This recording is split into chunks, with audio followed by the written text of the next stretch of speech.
अवधूत चिंतन श्री गुरुदेव दत्त. श्री स्वामी समर्थ. जय जय स्वामी समर्थ. नमस्कार प्रेमळ स्वामी भक्त हो. तुमचा आपल्या महाराजांच्या भक्तिमार्ग एक मार्ग स्वामी सेवेचा या यूट्यूब चॅनलमध्ये मनापासून स्वागत. भक्त हो, अशक्य ते शक्य करतील स्वामी. भक्तांनो, जी गोष्ट आपल्याला अशक्य वाटते ना, ती स्वामी सेवेमुळे अगदी सहज शक्य होऊन जाते. म्हणजे आपण कधी कधी विचारही करू शकत नाही की ही गोष्ट आपल्या बाबतीत घडू शकते, मात्र ती खूप सहजासहजी आपल्या बाबतीत घडून जाते किंवा ते आपल्याला मिळून देखील जाते.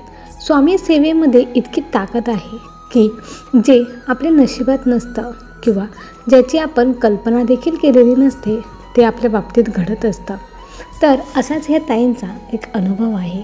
जी गोष्ट अगदी अशक्य होती, जिथे त्यांनी सर्व आशा सोडली होती, ती गोष्ट स्वामी सेवेमुळे अगदी शक्य झाली. त्यांना कधी असं वाटलंसुद्धा नव्हतं की असं काही घडू शकतं, असं त्यांच्या बाबतीत घडलं आहे. तर आजच्या या ताईंच्या अनुभवाला आपण ताईंच्याच शब्दामध्ये सुरुवात करूयात. तत्पूर्वी तुम्ही जर आपल्या भक्तिमार्ग एक मार्ग स्वामी सेवेचा ह्या यूट्यूब चॅनलवर नवीन असाल तर आत्ताच सबस्क्राईब करून स्वामी भक्तांना जॉईन व्हा. स्वामी भक्तांना स्वामी भक्त जोडूया आणि प्रत्येक कुटुंब स्वामीमय करूया. श्री स्वामी समर्थ. तुम्ही पण कमेंटमध्ये श्री स्वामी समर्थ जरूर टाईप करा आणि व्हिडिओला एक लाईक नक्की करा. श्री स्वामी समर्थ. तर ताई सांगतात, माझे नाव रेश्मा निकम, मी औरंगाबाद येथील आहे. सर्व भक्तांना श्री स्वामी समर्थ. माझ्या जीवनाचे सूत्रधार असलेले श्री स्वामी समर्थ महाराज यांच्या चरणी त्रिवार वंदन. अगदी तारक मंत्रामध्ये देखील म्हटले आहे की अशक्य ते शक्य करतील स्वामी, आणि खरंच स्वामी अशक्य ते शक्य अगदी करून दाखवतात. माझा स्वामींच्या बाबतीतला हा अनुभव आहे. भक्तांनो, जेव्हा आपण सर्व आशा सोडतो ना आणि आपण स्वामींना शरण जातो, तेव्हा स्वामींना आपली दया नक्कीच येते आणि आपल्या बाबतीत सर्व काही चांगलं घडू लागतं. परंतु त्यासाठी थोडा धीर धरावा लागतो आणि जी काही स्वामी आपली परीक्षा पाहत असतात त्या परीक्षेमध्ये आपल्याला पूर्णपणे पास व्हावं लागतं. मग बघा, आपल्याला ते सुद्धा मिळतं ज्याची आपण कल्पना देखील केलेली नसते. माझ्याही बाबतीत असंच काही घडलेलं आहे. माझे लग्न झाल्यानंतर मी स्वामींच्या सेवेत आले. अगदी 2-3 वर्षांनंतरच मी स्वामींच्या सेवेत आले. म्हणजे मी स्वामींची फारशी अशी काही सेवा करत नव्हते. मला तारक मंत्राचं तीर्थ कसं बनवायचं हे सुद्धा माहीत नव्हतं. मी फक्त स्वामींचा एक फोटो होता, त्या फोटोची रोज पूजा करत असे आणि त्याला दररोज गंध अक्षदा वाहत असे. बस एवढीच माझी स्वामींची सेवा होती. परंतु स्वामींवर माझा पूर्ण विश्वास होता, कारण तेव्हा स्वामींची सेवा कशी करायची हे मला फारसं काही माहीत नव्हतं आणि ते कधी माहिती करून घ्यावं असं सुद्धा वाटलं नाही. परंतु त्या फोटोवरती माझं अमाप श्रद्धा होती. मला अगदी तो फोटो म्हणजे असं वाटायचं की तिथे आपलं कोणीतरी आहे, असं वारंवार मला वाटत असायचं. आणि म्हणून मी दररोज स्वामींच्या त्या फोटोला नमस्कार करत असे. माझं सर्व काही अगदी व्यवस्थित चालू होतं. मला एक मुलगा आणि एक मुलगी आहे. मुलगा माझा 7वीला आहे आणि मुलगी 5वीला आहे. आणि माझे मिस्टर, आमचं छोटंसं आणि छान असं कुटुंब आहे. माझे सासू आणि सासरे एक्सपायर झालेले आहेत. लग्ना अगोदरच सासू एक्सपायर झाले होते आणि लग्नानंतर लगेच 2-3 वर्षांनी सासरे देखील माझे एक्सपायर झाले. आम्ही 4घंच आहोत आणि आमचं खूप छान पद्धतीने सर्व काही चालू होतं. कधी कशाची गरज अशी जास्त वाटली नाही. स्वामींच्या कृपेने सर्व काही व्यवस्थित होतं. आणि काय झालं की थंडीचेच दिवस होते. माझे मिस्टर बाहेर जॉबला आहेत. तेव्हा त्यांना एका आठवड्यामध्ये खूपच ताण आला. सारखं इकडे जा तिकडे जा, ह्यामुळे ते फारच वैतागले आणि थंडीमध्ये त्यांचा जास्त प्रवास देखील झाला. ते जेव्हा कामावरून आले तेव्हा ते फारच थकलेले दिसत होते आणि ते मला बोलले की रेश्मा, मला बरं वाटत नाही. परंतु मी त्यांना सांगितलं की आपल्या घरात ज्या काही गोळ्या आहेत त्या घ्या, त्याने तुमची कणकणी वगैरे दूर होईल. आणि ते म्हटले की नाही, मी डॉक्टरकडेच जाऊन येतो. परंतु जास्त रात्र झाले असल्यामुळे मी त्यांना म्हटलं की अहो आता नको, उद्या सकाळी आपण डॉक्टरकडे जाऊयात. आता तुम्ही घरात असलेल्याच गोळ्या घ्या. आणि मग मिस्टरांनी त्या गोळ्या घेतल्या आणि जेवण तर त्यांनी फार थोडंसं केलं. ते खूपच थकल्यासारखे दिसत होते. त्यांच्या हातापायाला मुंग्या वगैरे येत होत्या. त्यांनी मला सांगितलं होतं की माझ्या हातापायाला मुंग्या पण येत आहेत. पण मला असं वाटलं की जास्त प्रवास केल्यामुळे, जास्त दगदग झाल्यामुळे त्यांना हा त्रास होत असावा. आणि काय झालं की दुसऱ्या दिवशी सकाळी जेव्हा ते उठले आणि ते अंघोळ पण केले नव्हते, ते सकाळी उठून पेपर वाचत बसले होते. 9-10च्या वेळेस अचानकपणे त्यांना असं कसं तरी व्हायला लागलं. हातपाय असे त्यांचे वाकडे व्हायला लागले आणि हे बघून मला खूपच भीती वाटायला लागली. म्हणून मी लगेच माझ्या शेजारच्यांना बोलवून त्यांना गाडीमध्ये दवाखान्यात घेऊन गेले. दवाखान्यात जाईपर्यंत त्यांना काही सुचत नव्हतं. त्यांना आता तर बोलता पण येत नव्हतं. आम्ही दवाखान्यामध्ये गेलो तर दवाखान्यामध्ये डॉक्टरांनी लगेच त्यांना ॲडमिट करून घेतलं आणि त्यांनी थोडा वेळ डॉक्टरांनी मला बाहेरच थांबवलं. मी बाहेर थांबले. डॉक्टर आतमध्ये सर्व काही चेक करत होते. त्यांच्यासोबत माझे शेजारचे एक शेजारी होते आणि त्यांची बायको माझ्यासोबतच बाहेर थांबली होती. सर्व काही डॉक्टरांनी चेक वगैरे केल्यानंतर शेजारी बाहेर आले आणि त्यांनी मला सांगितलं की वहिनी, थोडीशी पैशाची व्यवस्था करावी लागेल, कारण आता सध्याला आपल्याला तिथे ॲडमिट करण्यासाठी डिपॉझिट भरावं लागणार आहे. मग मी पैशाची व्यवस्था केली. परंतु मी त्यांना विचारलं की काय होत आहे नक्की, तर मला त्यांनी काही जास्त सांगितलं नाही. ते म्हणाले की सांगतो नंतर. आणि मग त्यांना ॲडमिट वगैरे सर्व केलं आणि नंतर मला सांगितलं त्यांनी की माझ्या नवऱ्याला पक्षपात झालेला आहे, म्हणजेच पॅरालिसिसचा अटॅक आलेला आहे. मला तर काही कळेनाच की इतक्या कमी वयामध्ये यांना पॅरालिसिसचा अटॅक कसा काय येऊ शकतो. आणि आता तर मला काही सुचतच नव्हतं. हे सर्व काही खूपच विचित्र होतं. आता मिस्टरांना जर पॅरालिसिसचा अटॅक आला असेल तर यापुढे आता कसं होणार. पॅरालिसमध्ये संपूर्ण शरीराची एक बाजू काम देत नाही. मग पुढे आम्ही तिथे आठवडाभर दवाखान्यातच राहिलो आणि मग आम्हाला घरी सोडण्यात आलं. घरी सोडल्यानंतर माझ्या मिस्टरांची पूर्ण एक बाजू काम देत नव्हती. ते काहीच हालचाल करत नव्हते किंवा त्यांना बोलतासुद्धा येत नव्हतं. त्यांचा पूर्ण एक हात आणि एक पाय वाकडा झाला होता. मला तर काहीच कळत नव्हतं. मी दररोज महाराजांकडे प्रार्थना करत होते. आणि मग अशातच मी एकदा मला बाहेर गेल्यानंतर मला माझी मैत्रीण भेटली आणि तिने मला स्वामींची कोणती सेवा करायची हे सांगितलं. आणि तू तुझ्या मिस्टरांना तारक मंत्राचं पाणी बनवून दे असं त्यांनी मला सांगितलं. मग मी तारक मंत्राचं पाणी दररोज बनवत असे आणि मिस्टरांना देत असे. परंतु त्यामध्ये मला काहीच फरक जाणवला नाही. तरी पण मी आशा सोडली नव्हती. मी महाराजांची दररोज सेवा करत होते. स्वामीचरित्र सारामृत वाचत होते. स्वामीनामाचा अखंड जप करत होते. काम करताना, मी मिस्टरांची सेवा करताना जे काही करत होते तेव्हा फक्त मी श्री स्वामी समर्थ या नामाचा जप करत होते.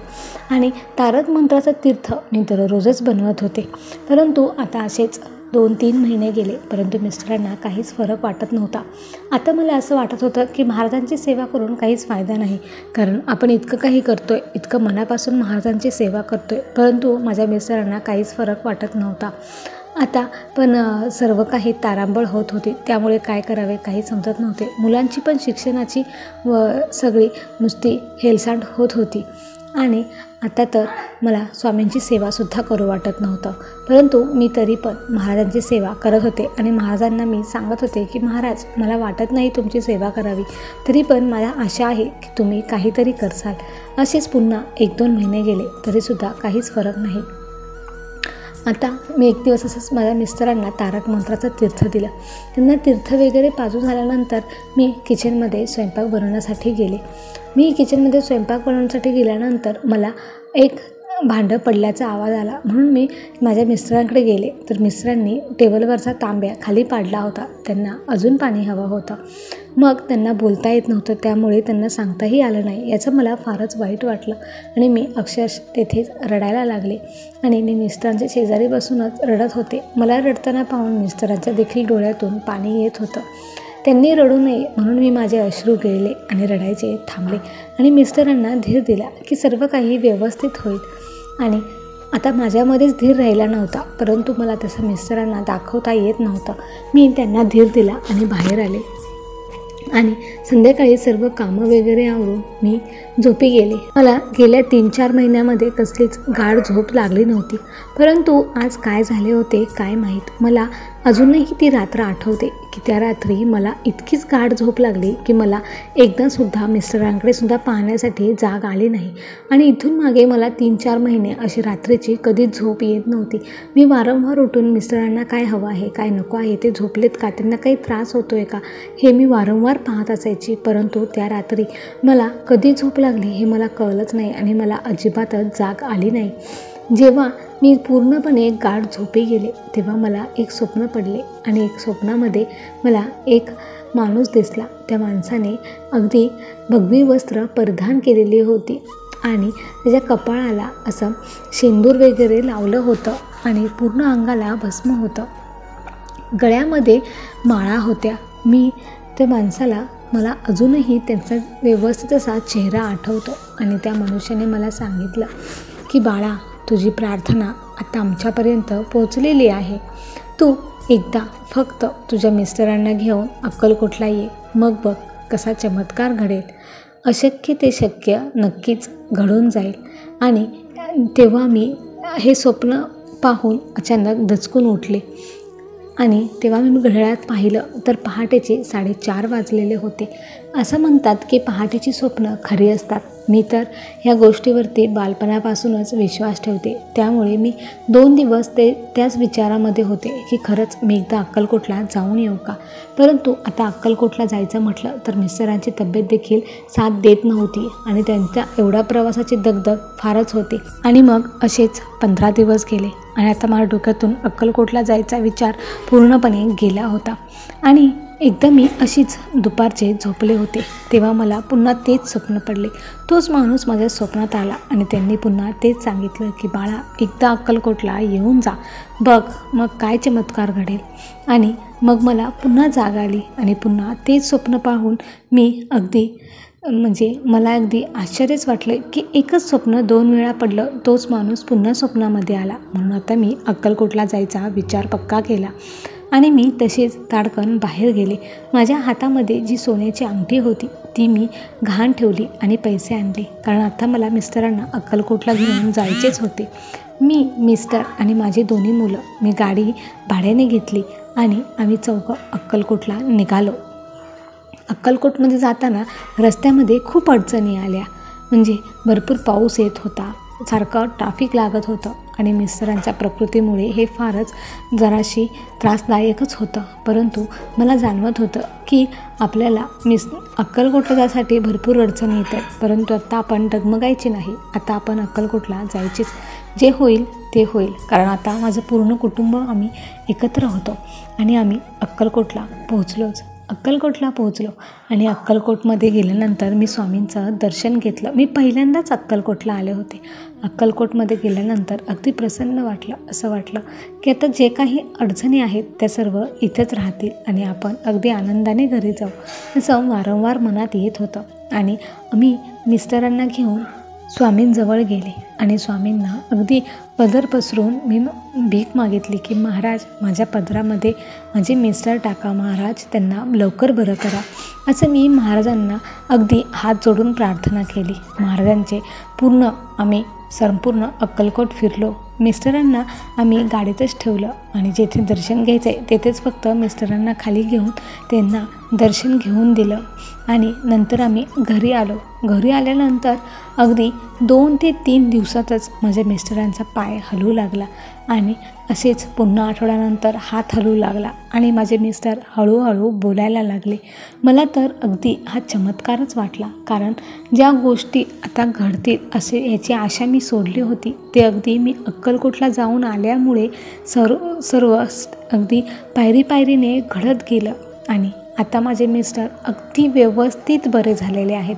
मला माहीत आहे की मी अक्कलकोटला जाऊन आल्यामुळेच हा चमत्कार घडला आहे. महाराजांनी केवळ मी अक्कलकोटला यावं यासाठी मला स्वप्नात येऊन अगदी साक्षात दर्शन दिलं होतं आणि मला अक्कलकोटला बोलावून घेतलं होतं. जेव्हा मिस्टरांना मी अक्कलकोटला घेऊन गेले तेव्हाच माझ्या मनामध्ये आलं होतं की आता सर्व काही ठीक होणार आहे. आणि खरंच ते सर्व काही ठीक झालं होतं. आता माझे मिस्टर अगदी व्यवस्थित आहेत आणि ते आता जॉबला पण जातात. तर आपल्याला असं वाटत असतं की ही गोष्ट अशक्य आहे, ती कधीच शक्य होणार नाही किंवा त्या गोष्टीची आपण आशा देखील सोडून देतो. मात्र स्वामींवरती आपला विश्वास असेल तर ती गोष्ट महाराज अगदी अशक्य असेल ना तरीसुद्धा ती शक्य करून दाखवतातच. श्री स्वामी समर्थ. तर भक्तांनो, माझा हा असा अनुभव होता, तो तुम्हाला कसा वाटला हे आम्हाला कमेंट करून नक्की कळवा. श्री स्वामी समर्थ. तर भक्तांनो, रेश्माताईंच्या अगदी प्रबळ इच्छाशक्ती आणि त्यांनी केलेली महाराजांची निरंतर सेवा याचे फळ त्यांना साक्षात स्वामींनी दिले. तर तुम्ही केलेल्या सेवेचे फळ देखील तुम्हाला महाराजांनी द्यावे हीच महाराजांच्या चरणी प्रार्थना. श्री स्वामी समर्थ. तुम्हाला ह्या ताईंचा अनुभव कसा वाटला हे आम्हाला कमेंट करून नक्की कळवा आणि कमेंटमध्ये श्री स्वामी समर्थ जरूर टाईप करा. आणि व्हिडिओ आवडला असेल तर लाईक करा, शेअर करा आणि सबस्क्राईब करून स्वामी भक्तांना जॉईन व्हा. स्वामी भक्तांना स्वामी भक्त जोडूया आणि प्रत्येक कुटुंब स्वामीमय करूया. श्री स्वामी समर्थ. जय जय स्वामी समर्थ.